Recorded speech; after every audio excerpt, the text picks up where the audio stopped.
Everyday science की हमारी third class है। तो उसमें सबसे पहले हम देखते हैं कि जो प्रीवियस लेक्चर था उसमें कुछ एमसीक्यूज मिस हो गए हैं 2022-23 के पास पेपर्स के। उनको हम ऐड कर लेंगे और आज का टॉपिक जो देख लेते हैं। अर्थ की एटमॉस्फेयर और जियोलॉजी हमने पढ़नी है और कुछ फिजिक्स का भी हम मटेरियल इसमें डिस्कस करेंगे। फिजिक्स केमिस्ट्री बायोलॉजी इन तीनों को हमने देखना है, बाकी कंप्यूटर मैथमेटिक्स ये सेपरेट है।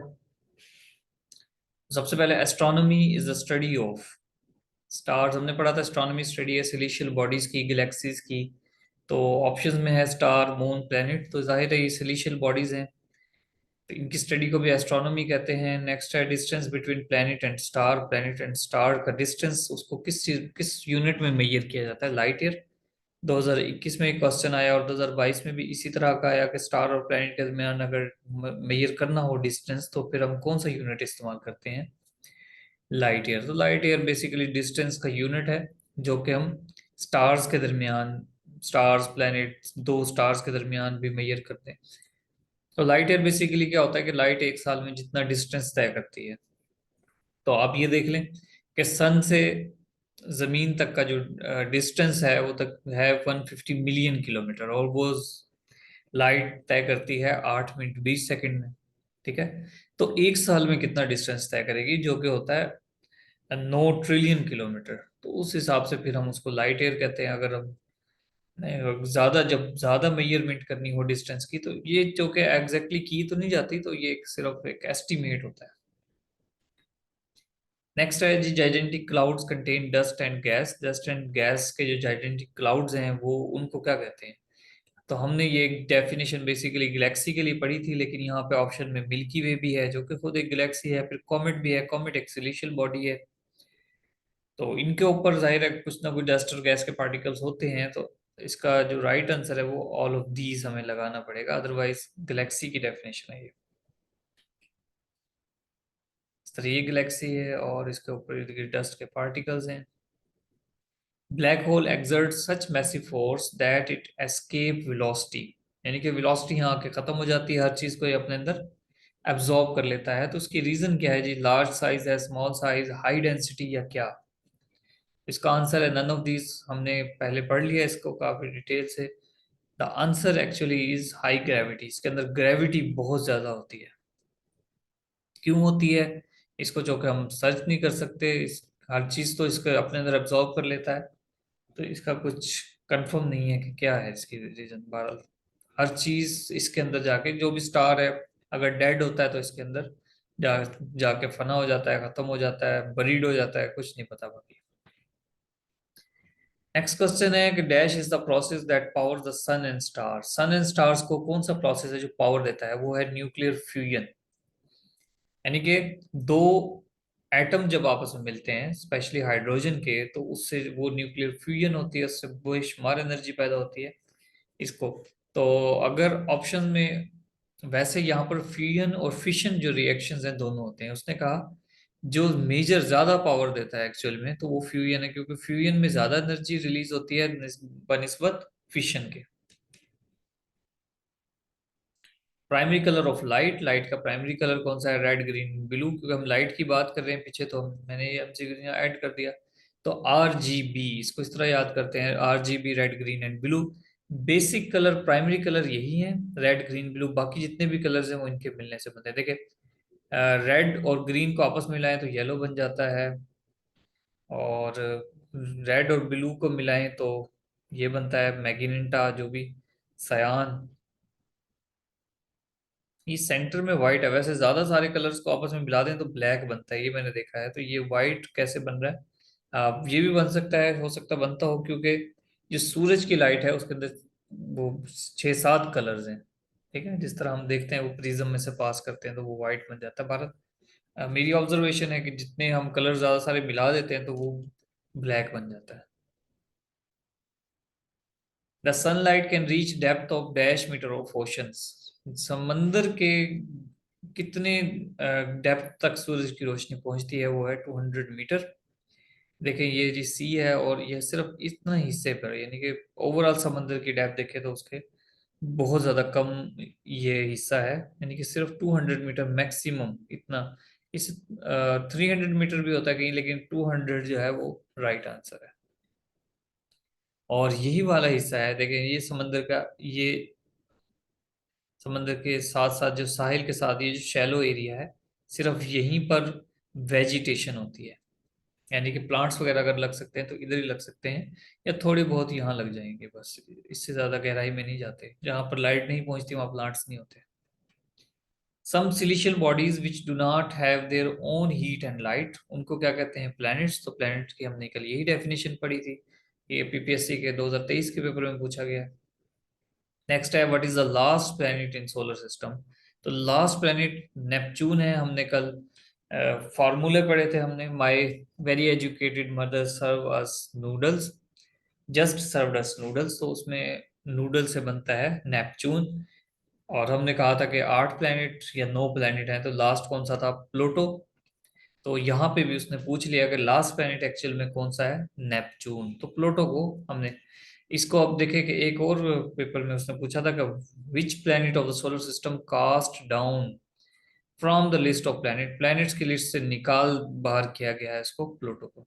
और पीपीएससी के ही पेपर्स में आपको फिर कहीं, यही नहीं, करंट पेपर्स में आपको मिलेगा प्लूटो एज अ प्लैनेट लिखा होगा, लेकिन आपने याद रखना है। तो इस 2023 में उसने कहा कि कास्टेड डाउन प्लूटो, और 22 में उसने पूछा था लास्ट प्लैनेट कौन सा है? नेपच्यून। तो इस तरह आप कनेक्ट कर लें इनको। Venus indicated the direction of 2023 में पूछा कि किस जमीन से किस डायरेक्शन पे वीनस हमें नजर आता है? वेस्ट में। ठीक है। वीनस जो कि ब्राइटेस्ट एंड हॉटेस्ट स्टार है, या बाजू का हम इसको, सॉरी स्टार बोलते हैं, प्लेनेट है, और इसको हम बाजू का स्टार भी कह देते हैं। स्टार मतलब हमें लगता है कि ये स्टार है, लेकिन इतना ब्राइट होने की वजह से, लेकिन ये प्लेनेट है, और जमीन से हमें वेस्ट की तरफ नजर आता है। अब देखिए सैटर्न जो कि लार्जेस्ट प्लेनेट है, उसके बावजूद ये छोटा नजर आता है, वीनस बड़ा नजर आता है, क्योंकि जमीन के सबसे करीब है वीनस। और वेस्ट या south west, west is the right answer according to options, तो वेस्ट आपने कहना है। The imaginary line around an object in which it rotates, उसको क्या कहते हैं? Axis of rotation. और एक्सिस ऑफ रोटेशन एक सेंट्रल लाइन, जो कि ये तो हमारी है ना, जो एक स्ट्रेट लाइन है। अब यहाँ पर जमीन का जो टिल्ट है 23.4 या 5, ये एक्चुअल वो सेंट्रल लाइन है जिसके गिर्द हमारा ये प्लैनेट रिवॉल्व कर, स्पिन कर रहा है। तो इसको एक्सिस ऑफ रोटेशन कहते हैं। 2023 में क्वेश्चन आया। नेक्स्ट है जी, phases of moon occur because, जमीन मून के जो फेजेस बनते हैं, फेजेस से मुराद है मतलब जिस तरह 3 तारीख का चांद अलग होता है, 10 तारीख का अलग होता है, 14th जो डे मतलब फुल मून वो अलग होता है। तो फेजेस क्यों बनते हैं? We can only see only that part of the moon which reflects light toward, अगर चांद के आधे हिस्से पर रोशनी पड़ेगी तो आधा नजर आएगा, पूरे पे पड़ेगी तो वो फुल मून होगा, तो इसलिए वो बनते हैं। अदर ऑप्शन भी देख लेते हैं। और डिस्टेंस फ्रॉम मून, मून की वो डिस्टेंस जो चेंज हो रहा है, नहीं। शेडो ऑफ अर्थ, नहीं, अर्थ का शेडो तो नहीं पड़ेगा, अर्थ का शेडो से नहीं बनता। The thickness of the moon atmosphere, ये भी गलत है। तो सूरज की लाइट जितने हिस्से पर पड़ेगी चांद के, उतना वो हमें अपीयर होगा। चांद की सरफेस हम देखते हैं तो इसको हमें ऐसे कुछ डार्क स्पॉट्स नजर आते हैं। ठीक है। इन डार्क स्पॉट्स के हवाले से एक क्वेश्चन पूछा पीपीएससी ने, इसको कहते हैं ल्यूनर सी या ल्यूनर मारिया। ठीक है। ये बेसिकली डार्क प्लेन है ऑन द मून। तो ये बनता क्यों है? क्योंकि एक तरह का वहाँ लावा है, कोई फ्लो करता है लावा, समंदर नहीं है। पहले इसको ल्यूनर सी इसलिए कहते हैं कि पहले कंसीडर किया जाता था यहाँ कुछ समंदर है, लेकिन यहाँ समंदर नहीं है, ये एक प्लेन है, लावा है, यहाँ पे फ्लो करता है, तो उसको इसलिए ल्यूनर सी कहते हैं। नेक्स्ट क्वेश्चन है, charge particles from the sun that travel through space at high speeds are called solar wind. तो होता क्या है कि सन की जो आउटर मोस्ट लेयर है कोरोना, वहां पर जाहिर है बहुत ज्यादा हीट होती है, और हीट के बाद वहाँ पे जो चार्ज पार्टिकल्स होते हैं, सूरज की जो ग्रेविटी है टॉप मोस्ट उन हिस्से को पूरी तरह अपने अपने अंदर अट्रैक्ट नहीं कर पाती, इसकी वजह से वो लाइट के जरिए चार्ज पार्टिकल्स मूव कर जाते हैं लाइट के साथ ही, और हाई स्पीड, तो उसको बेसिकली उन चार्ज पार्टिकल्स को सोलर विंड कहते हैं। देखें, ये सोलर फ्लेयर है कोरोना में, और सोलर विंड, ठीक है, चार्ज पार्टिकल्स हैं जो मूव कर रहे हैं, और हमारा एटमॉस्फेयर फिर उनको प्रोटेक्ट करता है। नेक्स्ट है, snow capped mountains are found on which of the following planet. किस प्लैनेट पे स्नो कैप्ड माउंटेन्स हैं? तो आगे जिस तरह मैंने पहले कहा था, प्लूटो को उसने प्लैनेट कह दिया, तो प्लैनेट है नहीं है, लेकिन जाहिर है हमने उसको कुछ तो कहना है ना। चलो साब का ही सही, प्लैनेट तो है।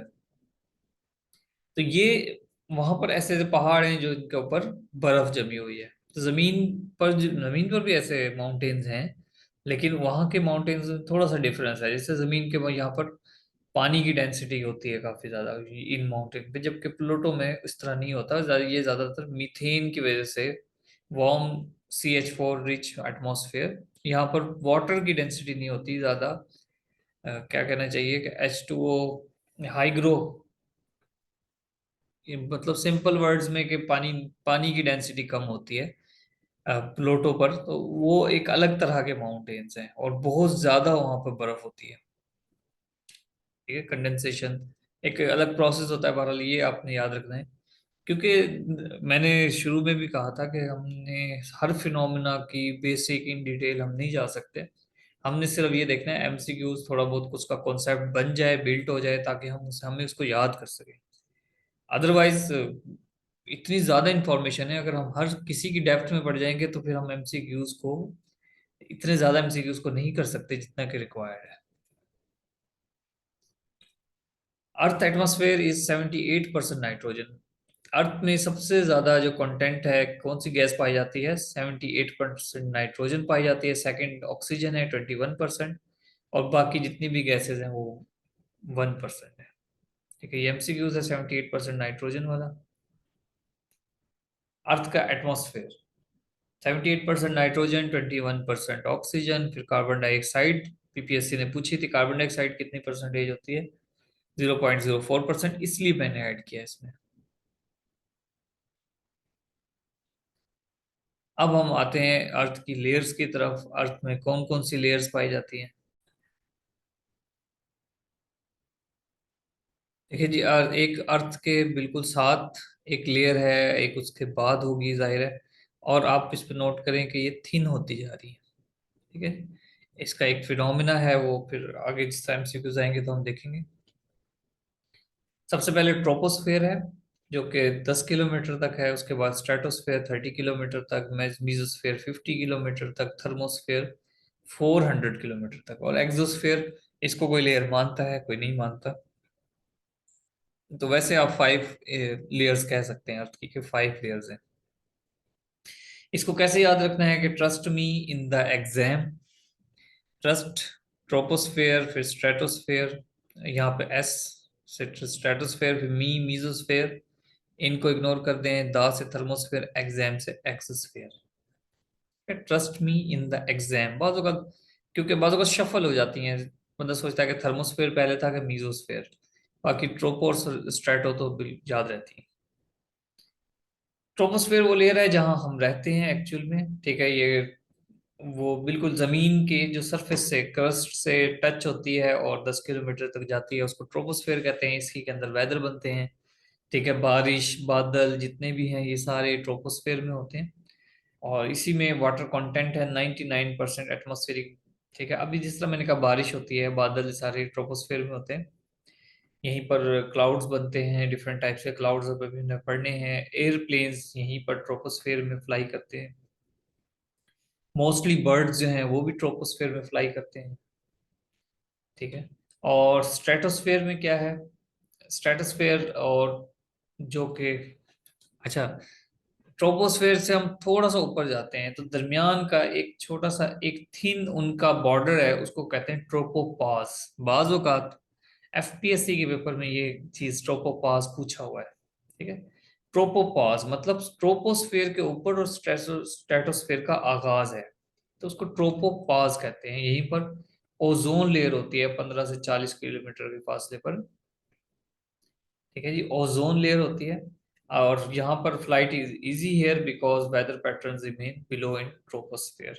तो फ्लाइट यहाँ पर भी फ्लाइट हो जाती है। स्ट्रेटोस्फेयर के जो निचला हिस्सा है ना, बिल्कुल नीचे वाली लेयर्स पे, वहां पर एरोप्लेन्स भी फ्लाई करते हैं, और बाज वल्चर्स हैं जो कि स्ट्रेटोस्फेयर तक फ्लाई करते हैं।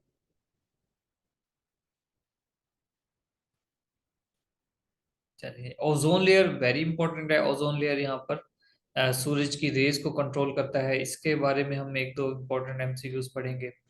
Chemical substances that increase earth surface temperature is known as greenhouse gases.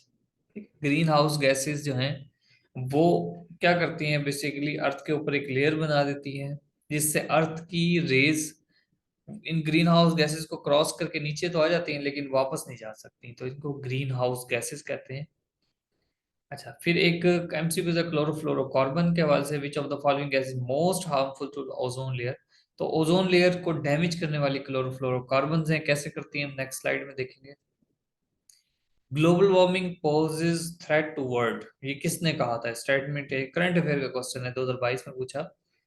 तो ये यूनाइटेड नेशन ने कहा था या एंटोनियो गोइटरस ने कहा था? तो एंटोनियो गोइटरस बेसिकली रिप्रेजेंटेटिव हैं यूनाइटेड नेशन के, तो जो सेक्रेटरी जनरल, तो जो वो कह दे तो यूनाइटेड नेशन ने एग्जैक्टली वही कहा। तो आंसर बनेगा इसका बोथ ही एंड। देखो ये एक ट्रिकी क्वेश्चन है। तो global warming poses threat to world, which gas does a photocopier machine produce? Ozone. Photocopier machine जो है वो ओजोन गैस प्रोड्यूस करती है। 2023 में ये एमसीक्यू आया था। अच्छा, अब हम देख लेते हैं कि और ये ओजोन लेयर है, और इसको देखें, यहाँ से ये होल होल हो यहाँ पर पैदा हो गया है, यहाँ पर होल पैदा हो गया है। ठीक है, और ये देखें ये बिल्कुल डैमेज हो गई यहाँ तक, तो सूरज की जो अल्ट्रावायलेट हार्मफुल रेज हैं जिनसे कैंसर हो रहे हैं, वो दाखिल हो जाते हैं। फ्लोरोकार्बन बेसिकली हमारे अप्लाइंसेस वगैरह में या फैक्ट्रीज में जो आउट गैस एग्जॉस्ट होती हैं उनको क्लोरोफ्लोरोकार्बन्स कहते हैं। क्लोरीन, फ्लोरीन वगैरह इसके अंदर ही इस तरह के एलिमेंट्स होते हैं। अब ये काम कैसे करती है? देखो, ये है जो वैसे ओजोन जो है वो ट्रिपल ऑक्सीजन से मिलकर बनती है। ठीक है, 3 ऑक्सीजन के मॉलिक्यूल से वो बनती है ओजोन। अब यहाँ पे क्लोरोफ्लोरोकार्बन्स हैं, क्लोरोफ्लोरोकार्बन्स पे लाइट पड़ती है, जिससे क्या होता है, क्लोरीन का आइटम रिलीज हो जाता है। क्लीन, ये जो क्लोरीन का आइटम है, ये देखें ग्रीन कलर का, ये इस O3 के साथ मिलकर अपने साथ एक ऑक्सीजन को निकाल देता है, तो पीछे O2 रह जाएगा। अब O2 जो है वो एग्जैक्टली ओजोन तो नहीं है ना, वो तो O2 के फॉर्म में रह जाता है, तो सूरज की अल्ट्रावायलेट वायलेट रेज को नहीं रोक सकता वो। चुनाचा इस तरह से ये ब्रेक करते हैं। उम्मीद है इस बात क्लियर हो गई होगी। नेक्स्ट है मीजोस्फेयर, ये कोल्डेस्ट लेयर है, थर्ड लेयर है, कोल्डेस्ट लेयर है, -90 तक यहाँ पर टेम्परेचर चले जाता है। और इवन मेट्योर जो हैं वो यहाँ पर आगे बर्न हो जाते हैं। क्यों? क्योंकि गैस पार्टिकल्स हैं और वहां पर उसकी फ्रिक्शन से ये जो बर्न हो जाते हैं। अच्छा, ये देखें, ये थर्ड लेयर है और कोल्डेस्ट है, बहुत ज्यादा यहाँ पर ठंड होती है, -90। और इससे ऊपर जो थर्मोस्फेयर है वहां पर 1000 डिग्री सेल्सियस तक टेम्परेचर चला जाता है, बहुत ज्यादा टेम्परेचर होता है। तो थोड़ी सी कंफ्यूजन है यहाँ पे, समझ लें। पहली बात तो ये कि ये कोल्डेस्ट है। अब लाइट, सूरज की रोशनी जैसे ही पड़ती है, जमीन की तरफ आती है, तो सबसे पहले थर्मोस्फेयर में से गुजरना पड़ता है उसको। तो जब वो थर्मोस्फेयर से गुजरती है तो वहां पर मोस्टली अपनी जो एनर्जी है वहां पर लूज करती है। ठीक है, अब जब वहां पर एक तो वहां पर लूज कर दी इसने बहुत, जब वो मीजोस्फेयर में आती है तो मीजोस्फेयर जो है यहाँ पर इस गैशियस कंटेंट ऐसा है, डिफरेंट है कि जो एनर्जी को एब्जॉर्ब नहीं करता, जिसकी वजह से, चूंकि ये एनर्जी को एब्जॉर्ब नहीं करते यहाँ के गैशियस कंटेंट, इसलिए ये कोल्ड है। जबकि जो थर्मोस्फेयर है इसलिए हॉट है, वहां पर इस बहुत ज्यादा एनर्जी को अब्जॉर्ब कर लिया जाता है सूरज की, तो इसलिए वो बहुत ज्यादा हॉट है। अच्छा, मीजोस्फेयर में मेटियोर्स क्यों जल जाते हैं? इसकी वजह क्या है? फ्रिक्शन। फ्रिक्शन ज्यादा होती है गैस के पार्टिकल में और मेटियोर्स के दरमियान, इसलिए वहां आग लग जाती है। ये देखें, ये मीजोस्फेयर में एंटर हुए हैं और इसको आग लग गई है, हालांकि टेम्परेचर 9 माइनस तक है। नेक्स्ट है थर्मोस्फेयर, हॉटेस्ट लेयर है, हंड्रेड्स और इवन थाउजेंड्स डिग्री टेम्परेचर हो जाता है यहाँ पे। सन की high energy x-rays, UV radiations absorb हो जाती हैं। इसी लेयर में सैटेलाइट मौजूद होते हैं। उसके बाद एक्सोस्फेयर है, मैंने कहा एक्सोस्फेयर को कोई एक्सेप्ट करता है, कोई नहीं करता।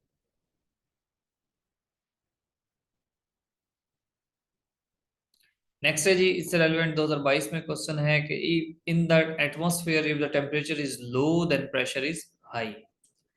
ठीक है, अगर टेम्परेचर लो होगा तो प्रेशर हाई होगा। ठीक है, यानी कि कोल्ड हिस्से में प्रेशर हाई होता है। अच्छा, अगर यहीं पर एयर की बात कर लें, अगर प्रेशर हाई होगा तो एयर की स्पीड स्लो होगी। हाई प्रेशर में एयर की स्पीड स्लो हो जाती है। Wind always flow from area of high pressure to low pressure. एक जगह हाई प्रेशर है, एक जगह लो प्रेशर है, तो वहां पर विंड ऐसे फ्लो करती है। इसकी देखें, आंधी आती है, फॉर एग्जांपल आप ईस्ट साइड से देख रहे हैं कि जी आंधी आ रही है, तो आंधी वो बेसिकली हमारी तरफ फॉर एग्जांपल अगर आ रही है तो इसका मतलब ये है कि हमारे इलाके में प्रेशर लो है, जबकि वो जहां से आ रही है वहां पर प्रेशर हाई होता है। याद रखें, मतलब ये जमीन है तो जमीन का ये यहाँ पे जो ट्रॉपिकल एरियाज हैं, ट्रॉपिकल एरियाज में आगे भी हम इसको डिस्कस करेंगे। ये मैदानी एरिया, देखो नॉर्थ की तरफ जाए तो ठंड है, यहाँ पर ठंड है ऊपर नॉर्थ और साउथ पोल पे, जबकि ट्रॉपिकल एरियाज यहाँ पर हीट होती है ज्यादा। तो यहाँ पर जब हीट ज्यादा होती है ट्रॉपिकल एरियाज में, tropic of Cancer, tropic of Capricorn, तो ज्यादा हीट की वजह से एयर जो है वो थिन हो जाती है। थिन होती है, यूं समझ लें कि पानी का जो पानी वेपोराइज हो जाता है, पानी वेपोराइज होता है तो एक खिला क्रिएट होती है समंदर के अंदर। हवा ऊपर जा रही है तो नीचे लो प्रेशर क्रिएट हो जाता है। यहाँ पर अगर लो प्रेशर क्रिएट होता है तो हवा जो है ना, देखें यहाँ पर अगर गर्मी जब यहाँ पर ज्यादा पड़ी, सूरज की रोशनी ज्यादा होने की वजह से क्या होगा कि इसकी हवा या जो वहाँ पानी वेपर्स बनेगा, पानी वेपर बन के ऊपर उठेगा तो नीचे वाले एरिया में प्रेशर लो हो जाएगा। तो इस लो प्रेशर को फिल करने के लिए साइड से यहाँ पर हाई प्रेशर वाली जो हवा इस एरिया में दाखिल हो जाती है, और इसी तरह यहाँ पर दाखिल हो जाती है, हाई टू लो मूव करती है। ठीक है, तो ये बेसिकली इसकी साइंस है। मजीद आगे पिक्चर देखोगे तो क्लियर होगा। एटमॉस्फेरिक प्रेशर किस को मेजर करने के लिए कौन सा इंस्ट्रूमेंट इस्तेमाल होता है, इसको बैरोमीटर कहते हैं। बैर मतलब बार, मतलब प्रेशर को कहते हैं।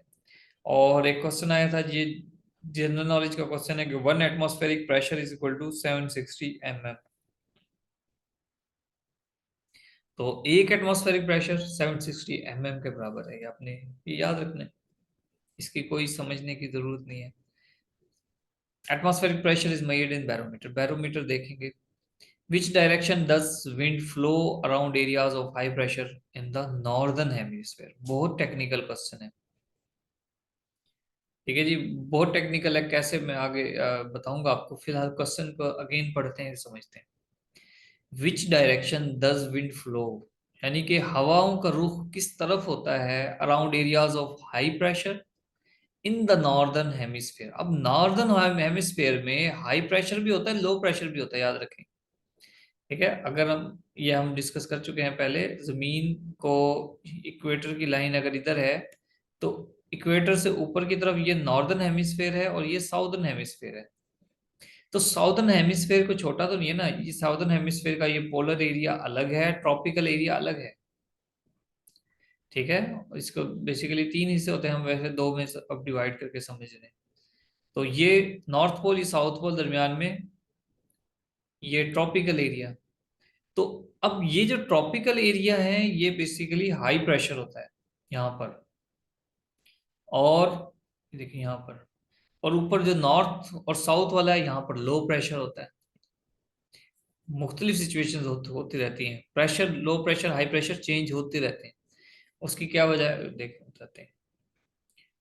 दोबारा क्वेश्चन को देखें, विच direction does wind flow around areas of high pressure in the northern hemisphere.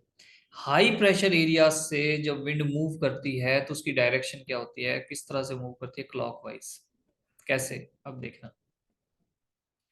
देखें, ये बिल्कुल टॉप मोस्ट एरिया है। ठीक है, इसको छोड़ देते हैं, वेस्टर्लीज। ये लो प्रेशर एरिया, वेस्टर्न यानी कि ये ऊपर जो नॉर्थ पोल के नीचे वाला एरिया होता है हवा के लिहाज से, उसको वेस्टर्लीज कहते हैं। और ये जो नॉर्थ यानी कि ट्रॉपिकल एरिया, आप यूं समझे। अब बल्कि हम इक्वेटर से स्टार्ट करते हैं, बिल्कुल जो इक्वेटर लाइन है बिल्कुल यहाँ पर। ठीक है, जो पहले मैंने पहले भी बताया कि यहाँ पर हवा जो है, इक्वेटर बिल्कुल एक बिल्कुल ऐसी थिन लाइन तो नहीं है ना, आखिर उसका भी एक पार्ट है। तो यहाँ पर से, यहाँ से हवा मूव करती है ऊपर की तरफ। जब हवा ऊपर की तरफ वेपर्स की सूरत में मूव करती है तो लो प्रेशर हो जाता है। अब इस लो प्रेशर को फिल करने के लिए जाहिर है साइड से हवा तो आएगी ना। साइड वाली जो एयर है, यहाँ पर प्रेशर हाई हो गया और इक्वेटर लाइन पर बिल्कुल लो प्रेशर हो गया। तो इस लो प्रेशर को फिल करने के लिए यहाँ से जो ट्रॉपिकल एरिया से इक्वेटर की तरफ एयर मूव करेगी। अब गौर करें, इस एरो का जो रुख है वो क्लॉकवाइज है। ठीक है ना, इस एरो का जो रुख है वो क्लॉकवाइज है।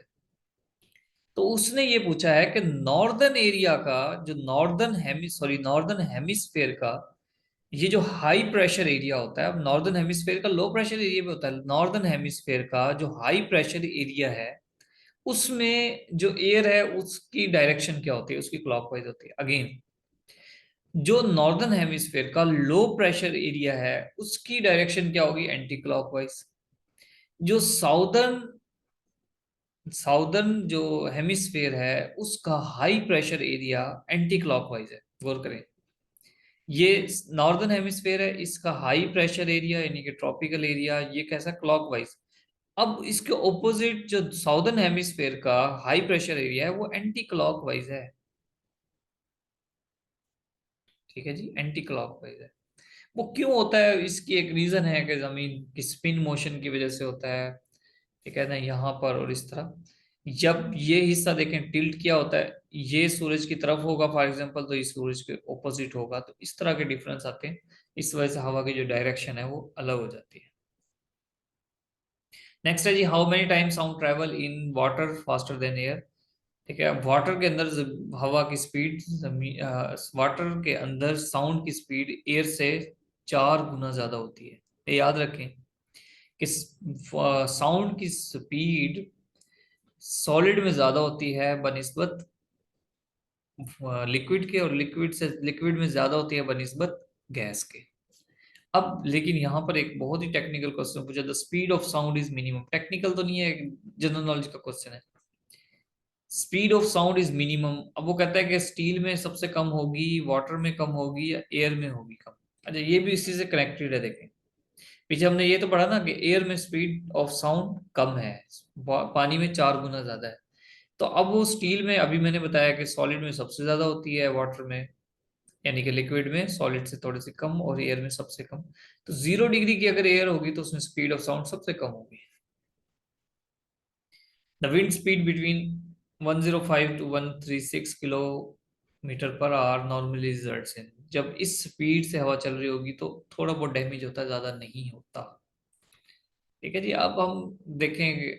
अब इस पे अगर हम गूगल करना शुरू कर दें, इसका पूरा टॉपिक पढ़ लें, मॉडरेट डैमेज पे कितनी स्पीड होनी चाहिए, सिवियर डैमेज पे कितनी स्पीड होनी चाहिए, तो मुझे नहीं लगता कि it does make sense.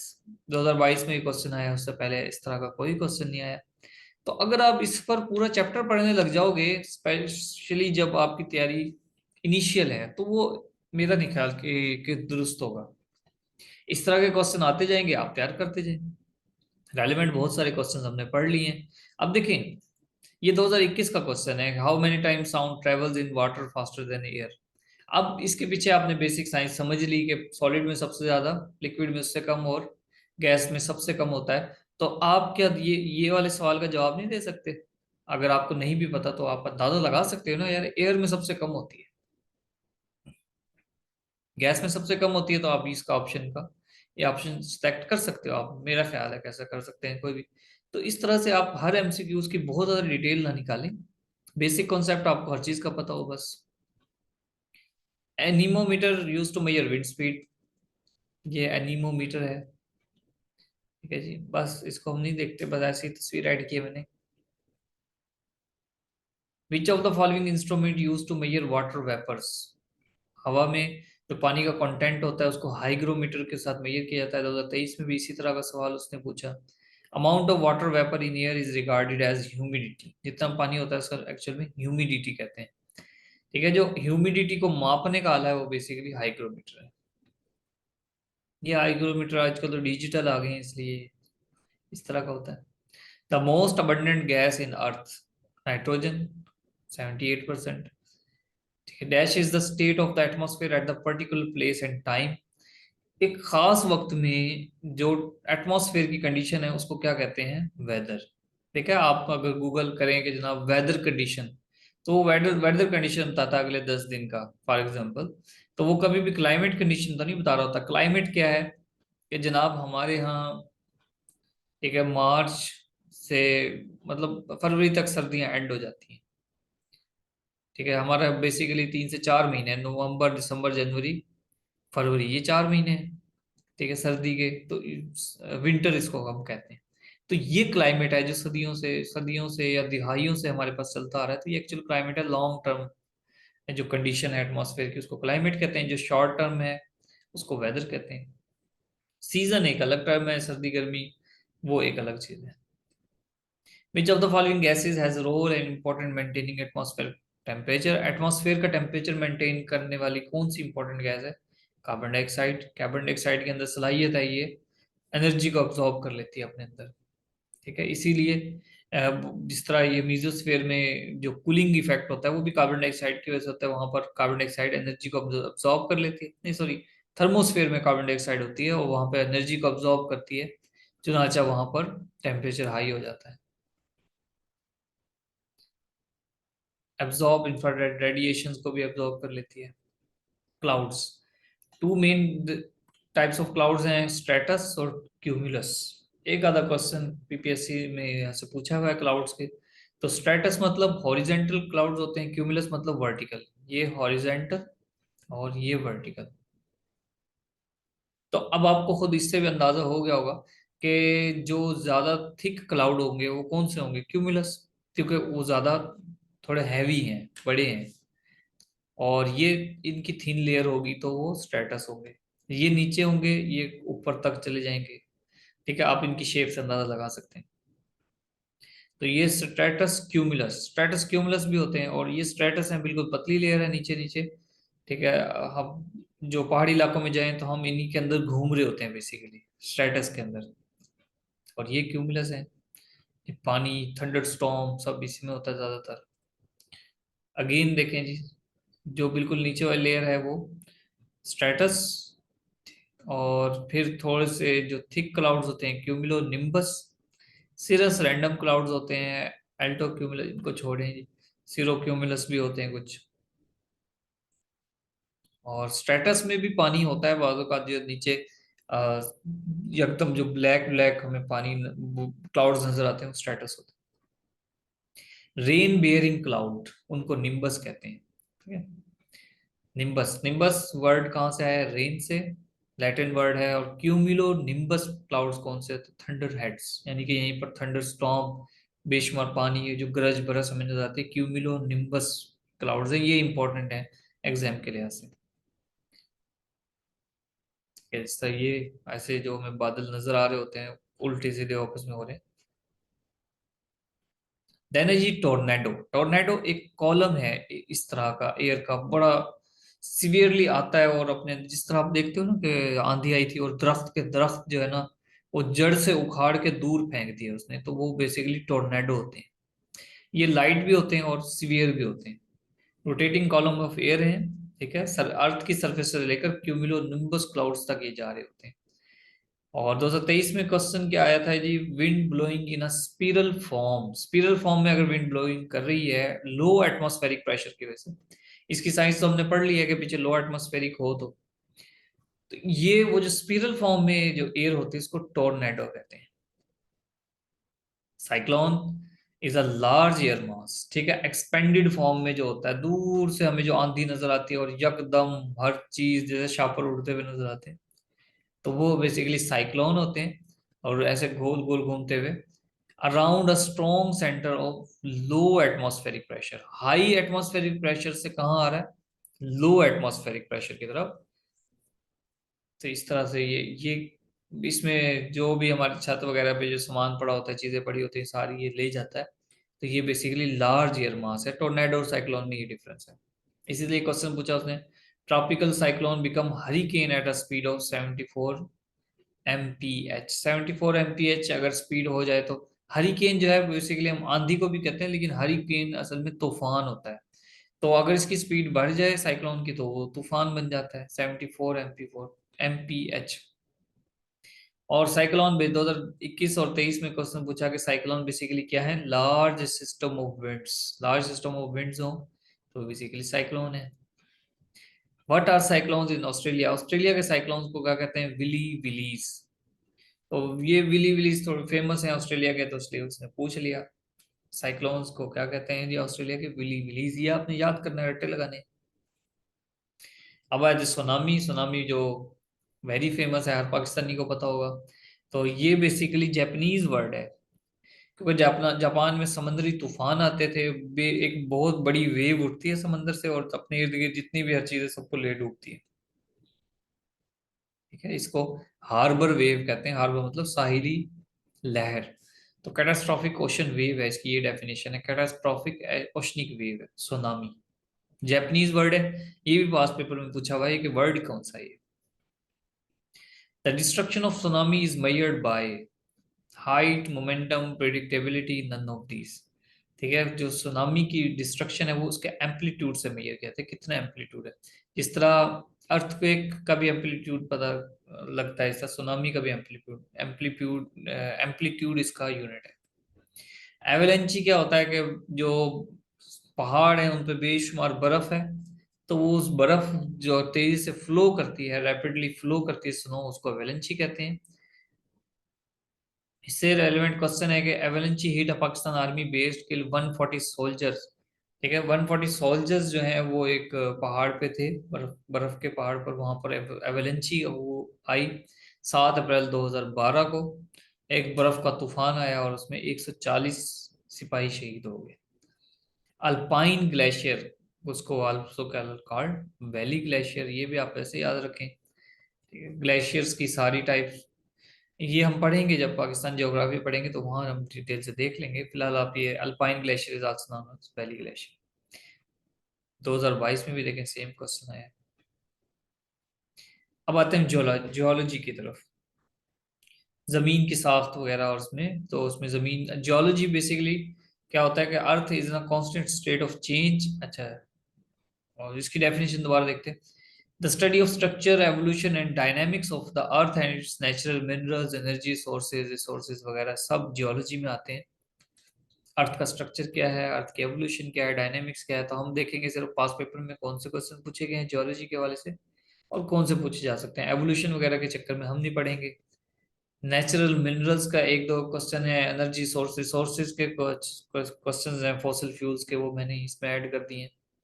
Earth is in a constant change, state of change में है, तो वहाँ इसी की वजह से अर्थक्वेक आते हैं, वो भी हम थोड़ा देख लेंगे। टेक्टोनिक प्लेट को देखेंगे और रॉक्स को देखेंगे। अर्थ की जो 3 लेयर हैं जी, अर्थ क्रस्ट, सबसे पहले क्रस्ट ऊपर, नीचे मेंटल, और नीचे बिल्कुल लोअर मोस्ट जो है वो कोर है। अपर मोस्ट क्रस्ट और लोअर मोस्ट कोर। कोर बिल्कुल मतलब सेंटर से सॉलिड होती है और ऊपर से लिक्विड भी होती है। आउटर कोर जो है वो लिक्विड है, देखें ये वाला हिस्सा ये लिक्विड है ये वाला, और सेंटर में उसके सॉलिड है। मेंटल एक बड़ी लेयर है, इसको हम देखते हैं, अर्थ क्रस्ट के नीचे होती है और इसको 2 हिस्से में तकसीम किया जाता है मेंटल को, लिथोस्फीयर और एस्थीनोस्फीयर। क्रस्ट के नीचे होती है। तो lithosphere fusion of earth crust and mental, mental की बेसिकली जो लेयर्स और अर्थ के साथ जो फ्यूज होती हैं तो उसको लिथोस्फीयर कहते हैं। 15 to 20 टेक्टोनिक प्लेट्स होती हैं लिथोस्फीयर में, टेक्टोनिक प्लेट्स। तो यही टेक्टोनिक मतलब प्लेट्स हैं पूरी दुनिया की जहां पर हम लोग रहते हैं, और इन्हीं की मूवमेंट से, इनके सिरकने से, इनके आपस में मर्ज होने से पहाड़ बनते हैं, इनके सिरकने से अर्थक्वेक्स आते हैं। ठीक है जी, और ये देख सकते हैं आप, ये आपस में ये भी देखें क्वेश्चन है पहाड़ कैसे बनते हैं। तो यंगेस्ट माउंटेन का एक क्वेश्चन आता है कि यंगेस्ट माउंटेन दुनिया में कौन से है, हिमालय। एक प्लेट ये है, एक ये है, ये आपस में ऐसे आपस में जब टकराती हैं, मिलती जाती हैं, तो इस तरह ऊपर से ऊपर को इनका एक लेयर बन जाती है, जिसको हम कहते हैं पहाड़ बन गए।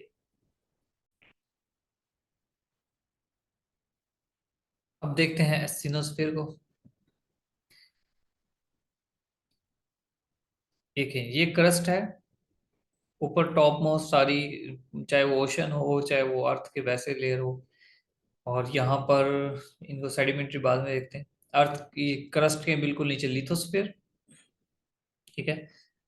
लिथोस्फेयर और क्रस्ट ये आपस में बिल्कुल अटैच हैं, और लिथोस्फेयर के नीचे एक प्लास्टिक एस्टिनोस्फेयर है। बस आप ये याद रखेंगे, एस्टिनोस्फेयर लिथोस्फेयर के नीचे होती है। ठीक है? तो ये सारी ये जो पार्ट है ये बेसिकली मेंटल का पार्ट है। अच्छा, यहाँ पे देखें कि समंदर है, समंदर के साथ समंदर जो क्रस्ट के ऊपर है यहाँ पर, तो यहाँ पर कुछ जिस तरह एनिमल्स हैं जिनके ऊपर कार्बोनेट्स के शेल बने होते हैं, कैल्शियम कार्बोनेट के, वो डेड होते हैं, या प्लांट्स डेड होते हैं, तो वो यहाँ पर इस समंदर की सरफेस में इकट्ठे होते रहते हैं। तो इकट्ठे होकर रॉक्स बनते हैं। वो कौन सी रॉक्स हैं हम देखेंगे अभी। एक क्वेश्चन है 2022 में, movement of earth material as a unit along a curved surface is called. Movement of earth material as a unit along a curved surface. जमीन के ऊपर एक कर्व्ड सरफेस होती है, और वहां पर अर्थ मटेरियल मूव करता रहता है, उसको क्या कहते हैं, स्लम्प। अब स्लम्प कैसे पैदा होता है, मिसाल के तौर पे दरिया है या समंदर है, दरिया समंदर जाहिर है, इसका मतलब इस हिस्से में अर्थ का सॉलिड पार्ट नहीं है, तो ये वाली जो लेयर है ये मूव कर सकती है। सुना चाहिए, जब ये मूव करती है तो इस यहाँ तक पर असर पड़ता है। देखो, ये सारा ऐसा ये कुछ जगह कहा जाता है कि पहले कभी दरिया होता था, अब दरिया नहीं है। कुछ जगह कहता था यहाँ पहले दरिया था, अब पहले दरिया नहीं था, अब दरिया है। तो देखें, ये वाली जगह यहाँ पर दरिया नहीं है, आहिस्ता आहिस्ता क्या होगा, इस जमीन के इस फ्लो की वजह से ये सारा हिस्सा यहाँ पर आ जाएगा, और दरिया जो इधर इधर बह रहा था अब वो फिर इधर बहने लगेगा। फॉर एग्जाम्पल इस तरह हो सकता है। एक और देखते हैं दोबारा इसको।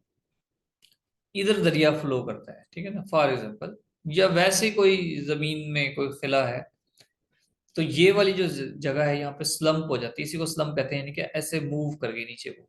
जब ये मूव कर गई तो देखिए जमीन यहाँ से ब्रेक हो गई, ये जमीन आहिस्ता आहिस्ता इस गहरी खाई वाली जगह में को लेवल करती रहती है।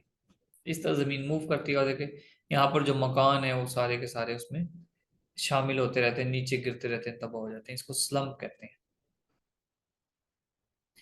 नेक्स्ट है जी, particle suspended in the water rubbing against a river bed bank cliff is what type of erosion. ठीक है, इरोजन का मतलब होता है दो चीज आपस में अगर टकरा रही हैं तो उसको इरोजन कहते हैं। तो पार्टिकल, वो कहता है दरिया है, उस दरिया में पानी मूव कर रहा है, तो पार्टिकल्स वहां पर जो सस्पेंडेड है वाटर में rubbing against a river bed.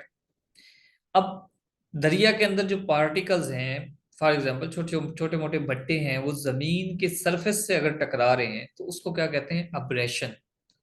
Again देखें, पार्टिकल्स, मुश्किल सा क्वेश्चन है, particle suspended in water, water के अंदर पार्टिकल सस्पेंडेड हैं, और वो रब कर रहे हैं रिवर बेड के साथ, जमीन जो दरिया का वो नीचे तह है, पैंदा है, उसके साथ वो टकरा रहे हैं।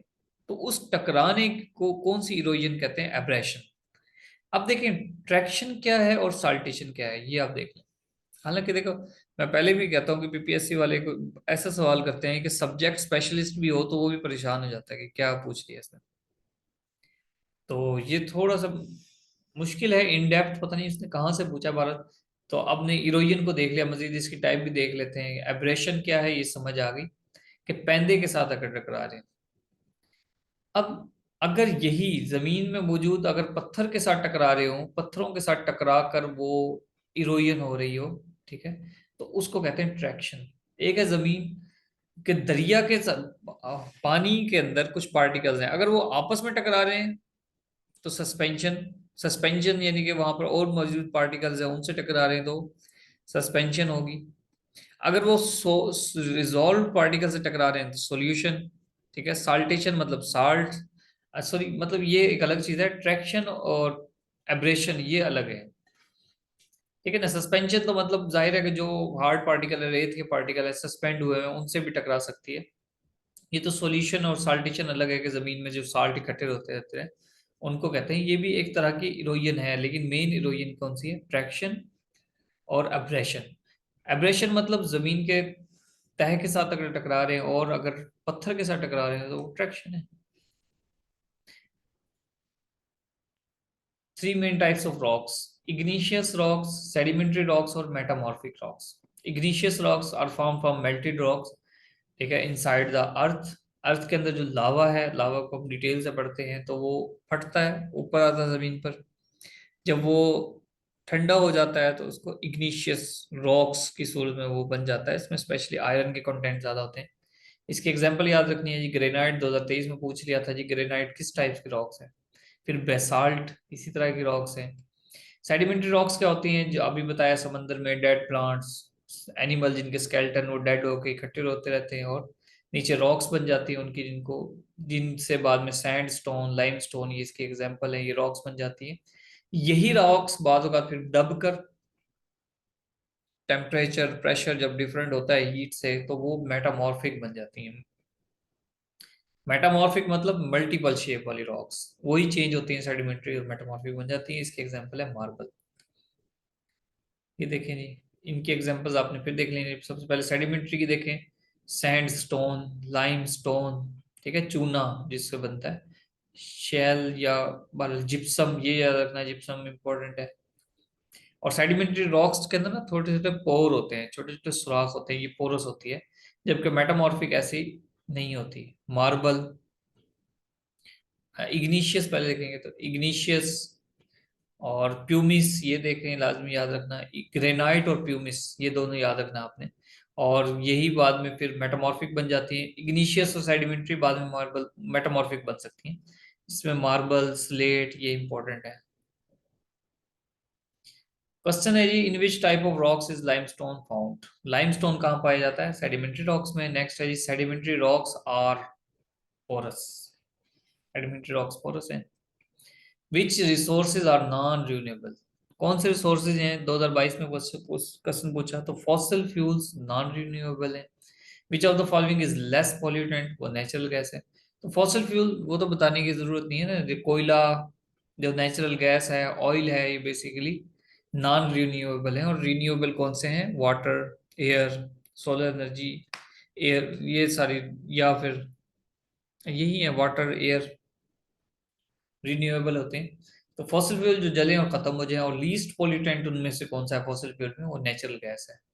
नेक्स्ट है जी, non renewable sources of energy कौन से हैं, हाइड्रो, सोलर और विंड। नॉन रिन्यूएबल में कौन से हैं, तो विंड, सोलर और हाइड्रो, ये सब के सब रिन्यूएबल है।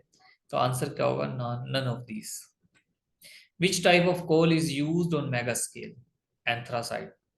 एंथ्रासाइड ये तीन चार किस्म के असल में है। कहते हैं कि जब जमीन के अंदर वो, बेसिकली ये जितने भी फॉसिल फ्यूल्स हैं, कोयला है, गैस है, ये जमीन के अंदर दब कर, जमीन में जो एनिमल्स थे, कभी जलजला आया बहुत बड़ा, जितने भी प्लांट्स थे वो जमीन के अंदर दब गए, खत्म हो गए, तो वो आहिस्ता आहिस्ता जमीन के प्रेशर से, टेम्परेचर से वो चेंज होने लगे। उनमें जो चेंज सबसे पहला है वो पीट बना।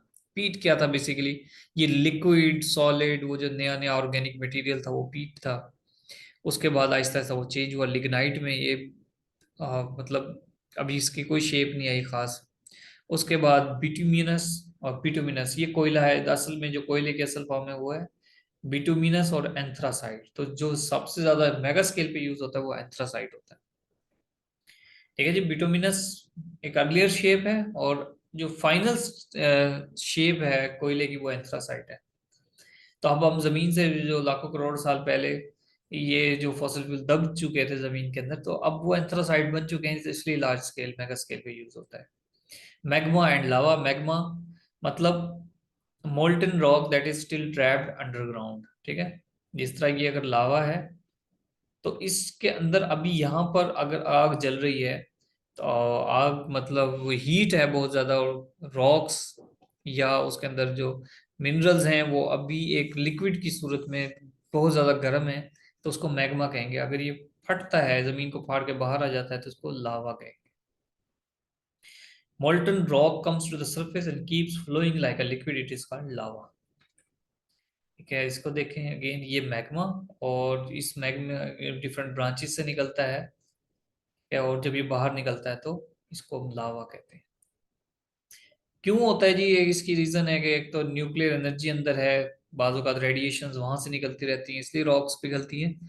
और एक इसकी रीजन है कि जमीन जब सूरज से बनी थी, अलहदा हुई थी, तो उस वक्त से ये एनर्जी इस तरह निकल रही है इसमें से।